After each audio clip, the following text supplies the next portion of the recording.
Bismillahirrahmanirrahim. Assalamualaikum warahmatullahi wabarakatuh. Selamat petang kepada semua rakan serta follower di page FTR Bidadari Solution. Okey, apa khabar anda semua hari ini? Didoakan agar semuanya dalam keadaan sihat walafiat, sentiasa diberikan kemudahan dalam setiap urusan yang kalian lakukan kerana Allah Ta'ala, insya-Allah. Okey, boleh tolong share dan boleh tolong kongsikan laju-laju Solihah punya link page live pada petang ini supaya lebih ramai orang yang akan dapat manfaat daripada perkongsian ilmu yang berkat, insya-Allah. Okey, hari ini merupakan sharing ilmu daripada Solihah di page pada tahun 2021 ini, hari yang ke-37, alhamdulillah. Okey, tajuk hari ini adalah jangan mempermainkan agama. So hati-hati, kita sebagai orang Islam kena hati-hati, jangan mempersendakan agama kerana ini adalah larangan keras Allah di dalam Al-Quran seperti dalam firman-Nya, insya-Allah. Hai Fatihah, hai Nadia, hai Kak Mila, hai Reha, hai siapa lagi atas ni? Hai Kak Na, alhamdulillah. Okey, thank you yang bersama dan support Solihah punya live pada petang ini. InsyaAllah kita mulakan majlis ilmu kita pada petang ini dengan selawat dan juga doa seperti kebiasaan, insyaAllah. Allahumma salli ala Sayyidina Muhammad wa ala alihi Muhammad. Allahumma salli ala Sayyidina Muhammad wa ala alihi Muhammad. Allahumma salli ala Sayyidina Muhammad wa ala alihi Muhammad. Bismillahirrahmanirrahim. Allahumma ftah alaina hikmataka wa anshur alaina min khazaini rahmatika ya arhamar rahimin. Rabbi syrah li sadri wa yassir li amri wahlul 'uqdatan min lisani yafqahu qawli. Amin ya Allah ya Mujib. Okay, thank you yang sudi sharekan Solihah punya link live pada petang ini. Okay, tajuk hari ini adalah larangan dalam kita mempersendakan agama. Jangan mempermainkan agama. Apakah contoh sikap-sikap manusia yang segelintirnya suka mempermainkan agama ni? Lagi-lagi zaman sekarang ni zaman serba canggih, macam-macam dah platform, macam-macam dah aplikasi yang boleh kita akses. So hati-hati dalam kita menyebarkan sesuatu perkara yang tidak sepatutnya sehingga mempermainkan agama, sehingga kadang-kadang kita tak sedar manusia dekat luar sana sekarang ni suka mempermainkan agama. Okey, sebagai contohnya, okey, yang pertama, jangan berjoget di khalayak ramai. So ini adalah antara larangan keras yang kita perlu elakkan. Kadang-kadang kita rasa benda tu seronok, kita rasa benda tu macam bahan jenaka, tetapi sebenarnya jangan kita mempersendakan agama. Ada yang jenis suka buat joget-joget. Lagi-lagi sekarang ni dah ada TikTok kan. So gunakan TikTok, aplikasi TikTok ke jalan ilmiah. Gunakan aplikasi TikTok untuk menyebarkan ilmu. Gunakan aplikasi TikTok untuk penyebaran dakwah. Itu adalah cara yang betul. Bukannya kita gunakan TikTok untuk bersukaria, untuk berjoget-joget. So ini melambangkan bagaimana sikap sesetengah manusia yang tak cakna, bagaimana bila berlaku sedemikian seperti mempersendakan agama Islam, seperti mempermainkan agama Islam. Yes, memang ini isu sensitif, tetapi perlu diambil perhatian dan perlu untuk dielakkan supaya tak tersebar gejala-gejala negatif, sumbang-sumbang perkara sumbang. So dekat sini hati-hati, jangan kita terjebak sama. Semoga Allah pelihara iman kita supaya kita gunakan sesuatu macam Facebook. Samalah macam Facebook, kita gunakan live untuk ilmu, kita gunakan live untuk tadabbur Al-Quran daily. So banyak cara untuk kita melakukan sesuatu tu dengan cara yang betul, dengan cara penuh hikmah. Kadang-kadang ada orang guna Facebook untuk penyebaran video yang tak berkenaan, video yang lucah. So benda-benda macam ni perlu kita kawal dan perlu kita tegaskan bahawa larangan Islam sendiri supaya tidak kita mempermainkan agama Islam. Macam telefon, asalnya telefon ni adalah sesuatu benda yang bermanfaat. Tetapi kalau kita gunakan ke jalan yang salah, kalau kita guna ke jalan serta platform yang tak betul, so kemungkaranlah yang akan berlaku. Tetapi andai kita gunakan sesuatu yang telah disediakan pada zaman ini, khususnya kita gunakan ke arah kebaikan, maka kebaikanlah kita dapat. Contoh buat dakwah, contoh buat live, majlis ilmu. So, pahalalah yang akan kita dapat.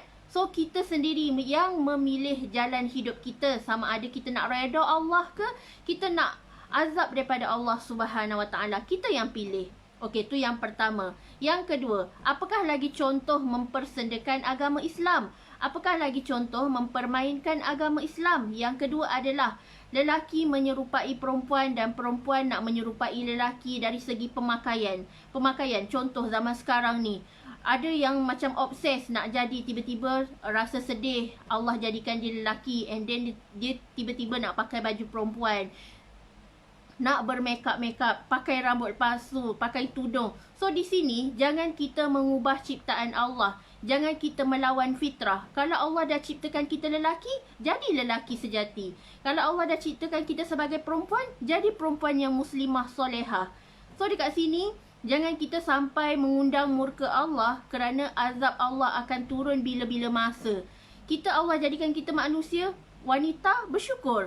Allah jadikan kita lelaki, bersyukur. So Allah jadikan manusia ni, ada lelaki, ada perempuan. So Allah tu adil. Allah tu adil, Allah tu maha kaya, Allah tu maha baik. Allah tak jadikan sesuatu kejadian manusia tu dengan sia-sia. Jangan kita menyerupai lelaki, dah perempuan elok Allah jadikan, tiba-tiba kita nak jadi tomboy, nak jadi pengkit, nak jadi sesuatu yang orang kata melawan fitrah alam, melawan fitrah kejadian manusia. So dekat sini, kita hendaklah cakna bahawa bila mana kita melawan fitrah Allah, kita mempermainkan agama Islam, kita dah tahu dah elok-elok Allah jadikan kita sempurna. Seorang wanita yang cantik, ada tubuh badan yang sempurna, ada akal fikiran yang cerdas, wajah wanita solehah. So kenapa kita tak hargai dan syukuri dengan apa yang Allah kurniakan? Tanda kita bersyukur adalah kita berterima kasih kepada Allah, kita menggunakan segala panca indera ni ke jalan yang Allah redha. InsyaAllah kita jalankan tanggungjawab dan amanah diri kita. InsyaAllah jadilah wanita sejati, jadilah lelaki yang sejati, yang Allah sayang, yang Allah redha. InsyaAllah jangan nak tukar-tukar jantina, jangan nak melawan fitrah kejadian manusia. Okey, yang ketiga, antara contoh lagi, antara perkara yang boleh menyebabkan kita ni mempermainkan agama adalah dengan mendedahkan aurat sesuka hati. So Allah jadikan kita wanita ni kena jaga aurat. Batas wanita adalah tutup semua kecuali muka dan tapak tangan. So wanita, kalau yang nak buka muka tu tak ada masalah, sebab aurat wanita wajah bukan aurat, dan pergelangan tangan. So dekat sini kalau perempuan keluar rumah tak pakai stokin, so dah dikira berdosa sebab mendedahkan aurat. So kalau wanita pakai tudung singkat sehingga menampakkan bentuk badan, sehingga menampakkan sesuatu yang tak sepatutnya, so ia adalah salah satu contoh mempermainkan agama. Sebab Islam ni adalah agama yang indah. Islam ni menitik beratkan aurat. Allah sendiri telah menyeru kita supaya kita tak dedahkan aurat kita, kita jaga aurat kita walaupun hanya sehelai rambut. Contoh kalau sehelai rambut terkeluar waktu kita solat, kan jadi tak sah. Kalau kita sedar rambut ni terkeluar ni, lainlah kalau kita tak sedar. Tapi ini kita sedar, rambut aku terjurai ni, nak teruskan solat ke tak? So kita dah sedar dah, dan kita kena betulkan aurat kita, masukkan betul-betul. Sebab tu sebelum solat, pastikan bila kita dah pakai telekong tu, tengok balik cermin. Ada tak rambut yang terkeluar? Ada tak jambul yang tersembul? So, betulkan dan kita jaga aurat kita sebaiknya, insya-Allah. Jangan kita melawan fitrah. Allah suruh kita jaga aurat, kita sengaja dedahkan aurat. Kita nak orang puji kita cantik, kita nak orang lambung-lambung kita, kata kita ni cantik-cantik. So, sebenarnya wanita yang cantik, wanita yang solehah tu adalah yang menjaga maruah dirinya. Wanita solehah ni yang akan sentiasa menjaga kehormatan diri, menjaga auratnya, dan hanya kepada yang berhak sahaja yang boleh melihat. Tetapi kepada golongan-golongan yang lain, supaya kita minta Allah beri hidayah. Macam Chinese ke Indian ke non-Muslim tu, yang kita sendiri wanita pun tak boleh tunjuk aurat. Aurat sesama non-Muslim, Chinese dan Indian pun kita tak boleh tunjukkan aurat. Kerana bila kita tunjuk aurat kita, itulah yang melambangkan selemah-lemah iman kita. So kita nak iman kita tinggi ke iman kita cetek? So kita pilih, kita daripada penampilan diri kita, daripada personality diri kita, peribadi diri kita, pemakaian kita, aurat kita, itulah yang melambangkan diri sebenar-benarnya kita, insya-Allah. Okey, yang keempat, jangan mempermainkan agama adalah daripada segi bagaimana kadang-kadang kita tak sedar kita melakukan judi dalam tak sedar. Sebab tu zaman-zaman dahulu, kalau zaman kanak-kanak kita, zaman jahiliah, kita tak ada ilmu, kadang-kadang kita ada nampak permainan dekat luar kan. Ada kedai-kedai yang menyediakan khidmat servis permainan seperti judi, di mana tikam-tikam, apa benda istilahnya kan. Zaman dahulu ada, zaman kecil-kecil dahulu. Adakah kita pernah terlibat? So jauhi judi dan juga jauhi nombor ekor atau apa saja sumber rezeki yang tak berkat, kita jauhi. InsyaAllah bila kita jauhi, Allah akan redha perjalanan sumber rezeki kita.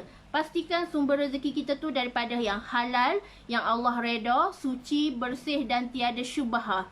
Contoh kalau kita pergi keluar kan, bawa anak kita, tiba-tiba ada permainan yang seperti kita kalau beli tu, kita akan dapat hadiah ke apa benda tah. So istilahnya tikam kot zaman dahulu. Tikam dapat mainan. So itu adalah antara bentuk judi yang dalam kita tak sedar. Kita rasa macam tak ada apa-apa. Tapi sebenarnya mengikut jumhur ulama, mengikut fatwa-fatwa yang telah dibukukan, yang telah termaktub, rupa-rupanya itu adalah sesuatu yang seperti kita mempermainkan agama. Benda tu tak sah di sisi Islam sebenarnya. So jangan kita melakukan judi dalam tak sedar. Tak kisahlah kita kadang-kadang kita nak dapat duit lebih kan. Kita pemikiran kita cetek dan jahil, lalu menyebabkan kita sama-sama nak beli nombor ekor lah, nak menang duit itulah, nak masuk peraduan itulah, peraduan inilah. Sebenarnya kita tak sedar benda tu sebenarnya judi. So jauhi judi, jauhi perkara-perkara yang terkutuk, jauhi perkara-perkara yang dilarang oleh Islam. InsyaAllah pastikan rezeki yang masuk dalam kehidupan kita yang nak jadi darah daging ni adalah rezeki yang bersih, rezeki yang halalan thayyiban, insyaAllah. Okey, yang kelima, antara perkara yang boleh mempermainkan agama, kalau kita kadang-kadang kita tengok sekeliling kita, adalah antara banyak berita kan, rasuah dan penipuan. So dalam Islam, contohlah kita kalau kita jadi accountant, tiba-tiba kita tak amanah, kita tak jujur, kan dah memakan harta orang lain. Sebagai contoh, kalau kita ni jadi setiausaha kekerani yang berkaitan dengan pejabat anak yatim, dah jadi memakan harta anak yatim. So dekat sini, semua benda ni, apa yang saya cakap ni memang berlaku. Memang berlaku di sekeliling kita, ramai berlaku di mana tak jujur, kelabu mata bila tengok audit account banyak sangat duit ni. Ya, aku mesti curi ni, aku mesti songlap ni. Sebelum orang lain tahu, baik aku masukkan dalam akaun aku dulu. So dari situ menunjukkan iman kita ni lemah. Iman kita lemah. Kita tak jujur dengan diri, kita tak boleh nak berhadapan dengan situasi yang mana Allah sedang uji iman kita. Adakah kita jujur dalam bekerja? Kalau kita jujur, duit berjuta-juta dalam bank pun kita takkan berani nak curi walau sesen. Ni zaman sekarang ni, zaman-zaman terdesak, ekonomi semakin krisis, ramai yang hilang pekerjaan. So benda-benda macam ni, scammer, penipuan, songlap duit orang, pura-pura jadi kawan and then guna gambar kita, PM, tolong transfer ke akaun kita. So benda-benda macam ni memang realiti berlaku, di mana kita sekarang ni ramai manusia yang ketandusan iman. Ramai manusia yang suka nak ambil jalan singkat. Tak ada duit, nak curi duit orang. Tak ada duit, tak nak usaha untuk bekerja ke, bisnes online ke, apa-apa sahaja pekerjaan yang halal. Walaupun sedikit tetapi halal, insya-Allah itu adalah rezeki yang berkat. So jangan kita mengundang murka Allah. Sebab bila Allah bagi kita pekerjaan elok-elok and then kita buat perangai tak amanah, kita songlap duit syarikat, kita rasuah, melakukan rasuah, penyeludupan. So benda-benda macam ni akan menyebabkan diri kita menjadi seorang yang hanyut. Menjadikan diri kita ni sebenarnya sangat-sangat bahaya. Sebab tu Allah larang kita mendapatkan rezeki tu daripada sumber yang haram. Memang jelas-jelas haram. Haram is haram, halal is halal. Sebab tu Islam tu bila melakukan sesuatu tu memang bertegas. Jangan kita rasa kalau kita ambil sedikit tu tak apa, tak ada masalah. No, walaupun sesin, itu adalah rezeki yang haram. Kita tak boleh ambil hak orang lain. Kita tak boleh curi hak orang lain. So hati-hati, jangan dalam tak sedar kita, contoh dalam situasi bisnes kan. Contoh kalau ada customer beli tudung dengan kita, and then tiba-tiba dia bayar transfer lebih 55. Dia kata RM5 tu, kita pun tak tanya dia, sis, duit RM5 baki ni saya nak transfer balik ke? Sis bagi nombor akaun. So dekat sini, kita sebagai seller dan buyer kena saling bermuamalah dengan cara yang betul. Jangan bila ada baki, ada balance walaupun RM10 sen, kita buat diam, kita tak minta akad jual beli dengan dia. So, di situ berlaku rezeki yang syubhah, di mana tergantung adakah hutang ataupun adakah sah muamalat. Melainkan kalau buyer tu cakap tak apa, saya halalkan 10 sen je, tak apa. So di situ itu adalah muamalah yang sah. Tetapi kalau kita pandang cetek, kita pandang buat tak tahu je, walaupun hanya RM10 sen, sebenarnya bila masuk dalam rezeki kita akan menjadi darah daging, lalu akan menyebabkan kemungkaran lebih besar. Sebab tu jangan pelik kalau perangai anak-anak degil lain macam, nakal lain macam. Sebab rupa-rupanya makan rezeki yang tak halal, makan rezeki haram dalam tak sedar. Sebab tu bila kita buat bisnes ni, pastikan muamalah kita ni benar-benar sehingga akhirnya ada akad jual beli, saya jual ya, saya beli. So ada akad jual belinya. Jangan bila kita berbisnes tu kita tak telus, kita tak jujur. Jadilah seller yang amanah, jadilah buyer yang sentiasa redha terhadap seller yang dia beli. InsyaAllah saling bermuamalah. Okey, dan yang terakhir, antara perkara yang boleh kita sebut sebagai mempermainkan agama Islam adalah buat video yang tak sepatutnya. Contoh kita edit video, contoh kita buat rakaman atau apa-apa saja, tiba-tiba ada sesuatu gambar yang tak tutup aurat sempurna. So kita nak sebarkan ke video macam tu? Walaupun itu adalah marketing. Contohlah dalam produk, tiba-tiba ada model yang memperagakan kita punya produk. Contoh dia jual baju untuk kurus, and then baju untuk kurus tu sehingga menampakkan bentuk badan, sehingga mendedahkan aurat. So adakah bisnes itu adalah bisnes patuh syariah? Sebab tu kita sebagai seller, kita kena cakna. Kita jangan bila kita berniaga tu kita nak kira untung je. Tetapi sebenarnya rupa-rupanya itu adalah video dan grafik yang tak patuh syariah, yang Allah larang. Sebab tu jangan pelik kenapa rezeki banyak masuk and then banyak bocor. Sebab kita tak cakna buat-buat macam tu. Kita rasa oh tak apa, marketing power, video ni best sangat ni, tak apa aku promote dekat Facebook, aku promote dekat Instagram, ramai nanti yang view ni, ramai yang tertarik nak beli ni, model pun cun melecun. Hati-hati bila kita ada perasaan macam tu. Tamak haloba sedang menguasai diri kita tanpa kita tak tahu bezakan antara mana halal, mana haram, mana yang hak, mana yang batil, sampai kita dah kelabu mata ni. Yang kita tahu kita nak dapat untung yang banyak, sebenarnya itu adalah untung yang membinasakan. Sebenarnya itu adalah bisnes yang tak patuh syariah. Sengaja mendedahkan aurat model. Kita yang tengok ni pun malu. Malu tau. Malu, dan kita rasa ya Allah, semoga aku tak nampak lagi benda-benda macam ni. Ya Allah, semoga seller ni akan mendapat hidayah satu hari nanti. Yelah, kadang-kadang benda-benda macam ni memang ramai sangat yang tak sedar. Bila kita tegur, bila kita cakap dengan dia, barulah dia tersedar dan dia sedaya upaya untuk padam.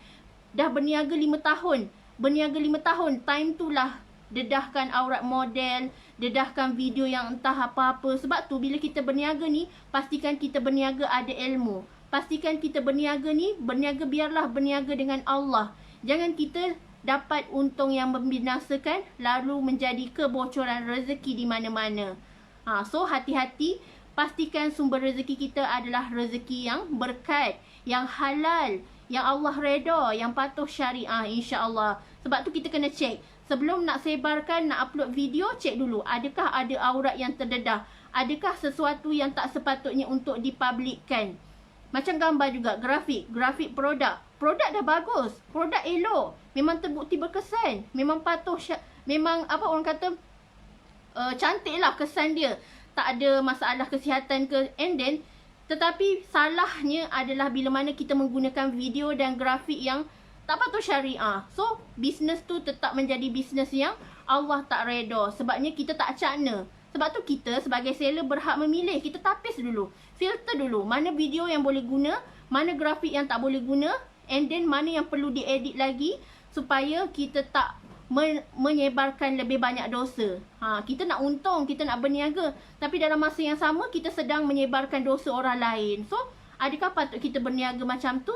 Hati-hati, insya-Allah. Semoga Allah reda dan Allah restui apa yang kita berniaga pada hari ini ni adalah berniaga dengan Allah Subhanahu Wa Taala. Kita cakna, kita tabayun, jangan sebarkan dan promote sesuatu yang mengaibkan. Tak nak macam tu. Biarlah untung kita tu untung yang Allah reda, walaupun sikit tetapi ianya berkat, barakah yang kita nak kejar, insya-Allah. Okey, semoga bermanfaat perkongsian solehah hari ini. Jangan kita rasa ujian yang berlaku pada hari ini adalah kerana Allah hukum kita, tetapi kerana Allah sayang kita. Allah sayang kita, Allah kasih kita, Allah berikan kita ujian, tanda kasih sayangnya kepada kita, insya-Allah. Okey, semoga anda semua menjadi seorang usahawan, jutawan yang bertakwa dunia akhirat, yang memberi manfaat kepada orang ramai, insya-Allah. Okey, semoga berjumpa lagi di esok hari, insya-Allah. Kita akan berkongsi lagi dengan sesi sharing ilmu yang lain. Okey, thank you yang support dan join Solehah punya live pada petang ini. Okey, wabillahi taufiq wal hidayah. Wassalamualaikum warahmatullahi wabarakatuh.